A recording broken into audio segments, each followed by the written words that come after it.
literally, I'm just going to give up. It doesn't make sense. I buy the stock, it goes down. I sell it, it goes up. Tesla's up 6 million%. Why do I suck? It's like I need to do everything opposite.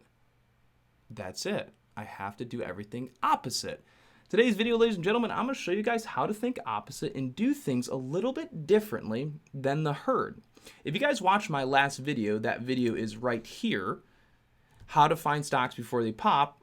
That is a really good video. So if you're new to the channel, make sure to check it out. And if you have already seen it, this video is going to tie into that perfectly. So what I want you to do is stop what you're doing. If you haven't already seen that video, go watch it. It's 13 minutes long. Then come back and watch this. And your mind might be blown, or you're just going to be like, this guy's an absolute idiot. I can't really tell you what you're going to think, but I think it's going to be awesome. So let's get into it. The first thing I want you to do is go to TD Ameritrade. If you're not using this platform, that's okay. What you're going to learn in this video is going to be extremely beneficial regardless. But if you're using the platform, then it's going to be even better. So kudos. First thing I need you guys to do is go to the main home screen of TD Ameritrade. And the first thing you're going to do is you're going to go to this little tab on the left. You're going to open this up and you're going to add a watch list. So you click the plus sign and then you go to watch list and then you hit add watch list. Mine's populated this thing because for whatever reason, but don't worry about it. I'm just going to go over and switch this over to like Connor's watch list. But simply all you need is a watch list, okay? And when you do it, there's probably going to be a default setting and you can change all of that very easily by just clicking the gear icon here, okay? And the reason we're going to click the gear icon right now is because we need to. So we're going to click customize and we're going to look up something called ETB, okay? If you guys watched my previous video, you know all about this already, what that ETB is. So again, you got to kind of watch that video, make more sense for you. So what we're going to do is we're going to add this item and we're going to get it onto our watch list, and I'm going to remove a couple things.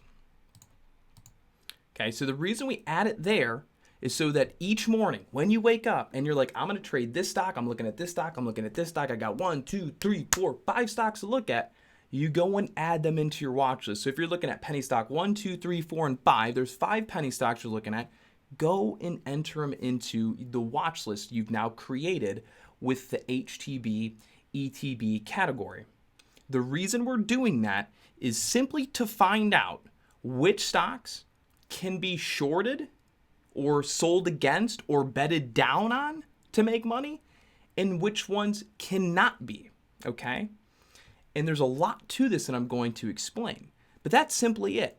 You have found what you think you want to trade for the day, and you're going to take those stocks and you're going to input them into this watch list, and you're going to see whether or not those stocks can be shorted or not. And the reason being is because that data right there is extremely crucial to figuring out which stocks can perform really well and which stocks will most likely crash out of the gates or end up crashing like later that afternoon, okay? So I'm trying to show you which stocks you can pretty much say have a high degree to perform poorly over the day at the open or by the next day. And in rare circumstances, they perform well, okay? So let's get down to it. The reason I had you add that category is for the reasons of finding whether or not they can be shorted or not. And so if in the event you wake up and you got a couple stocks to look at, okay, and it ends up saying HTB, hard to borrow, on this platform, there's a good chance that stock's going to perform shitty, okay? And in rare circumstances, that shitty stock will perform well. So there's more to this market than I can show in this video, but this is a great starting point for some of you. So the HTB, you can pretty much classify as that penny stock is going to trade poorly. If it's classified ETB, then it has a higher degree of performing well on the day and well into after hours trading for continuation to the following morning, okay?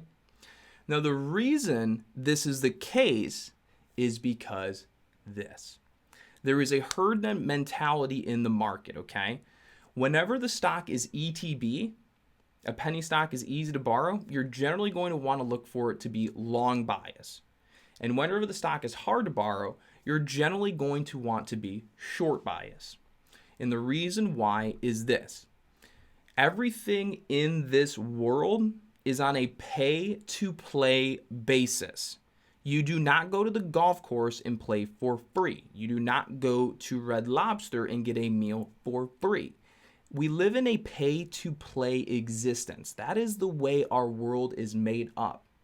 So when you understand that, it becomes a little bit easier. See, in the stock market, there are stocks that you can buy and there are stocks that you can sell or short sell, okay? And there's some that you cannot. There are some brokers that allow you to short one stock and there are other brokers that won't. There are some brokers that will allow you to short any stock, but you might have to pay a fee, pay to play. So pretty much before I confuse you, just to make it simple on you, if the stock is hard to borrow, that's pretty much the broker saying, if you wanna short the stock, pay me money and I'll make it happen for you, okay? If the stock is easy to borrow, that's the broker saying, we have so much available, you can short it at any time on demand, okay? But if the stock is hard to borrow and you want to short it and you go to your broker and say, hey broker, can I short this stock? He's going to be like, hell yeah, dude, pay me money and you can short as much as you want that we have available. They want you to do that, okay? Stay with me. Stay with me. So you understand, it's a pay to play market, okay? If we have a bunch of investors paying the brokerage system, paying this system money to short the stock, do you think the stock is going to blow up or do you think it's going to eventually crash? It's going to eventually crash. Why? Because now there are customers. These short sellers that participate in shorting these penny stocks down, they are great customers for the brokers, and the brokers don't want to lose them because the brokers get to charge a premium and an extra fee to those traders and investors that want to bet short bias. So if the stock always blows up every time they short it on these hard to borrow penny stocks, the ones that they have to pay more money to short, they're going to stop shorting them and then the brokers will lose more money. Think about it. If I have to pay you money to short this stock and it doesn't go down, then I'm going to be pissed. And then I have to pay a fee again the next time I want to short another stock and it doesn't go down, I'm going to be pissed. You're charging me extra money to participate in this market and it's not even doing what you're charging me for. Okay? Now, of course, stocks can always go up and go down, but think about it. If all the stocks that are hard to borrow, that all the brokers charge an additional fee to short, and those stocks never go down, then the traders will stop shorting them and the brokers will stop making that money.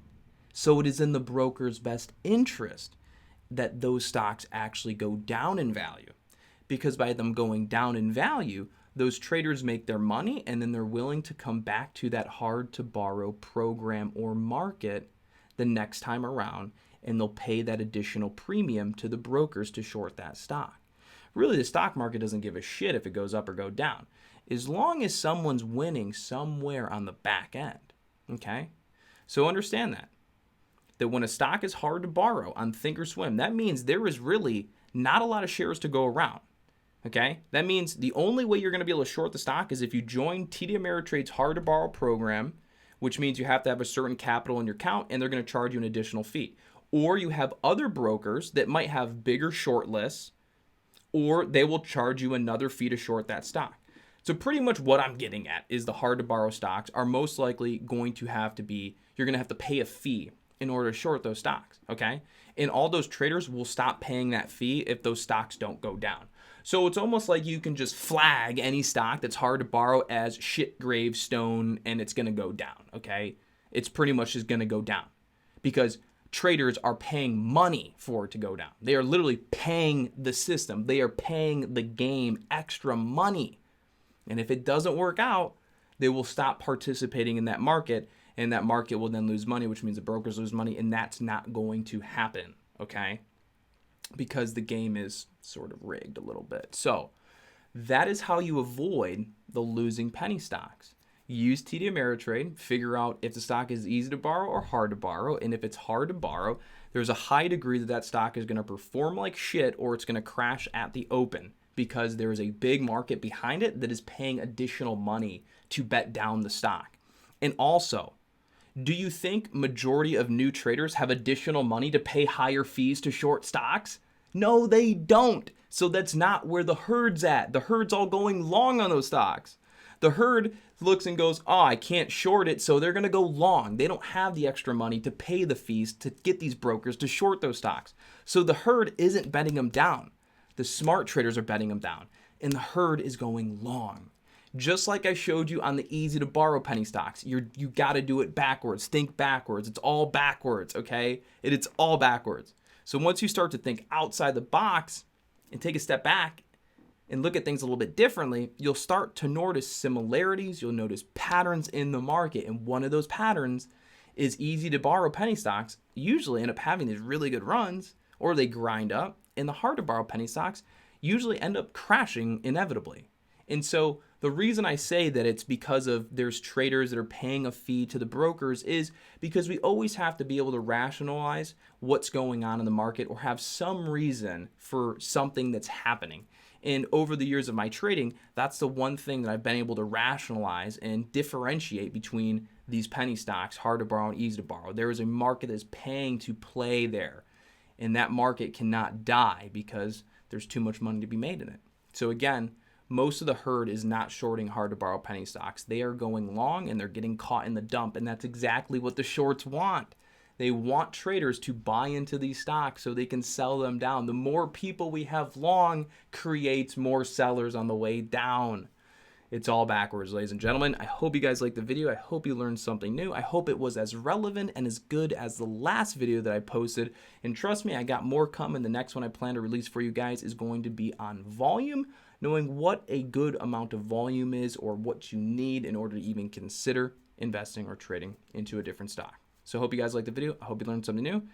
And take your thumb and just tickle the thumbs up button. It really helps. I would appreciate it. So thank you guys very much, and I'll see you guys on the next video. Take care.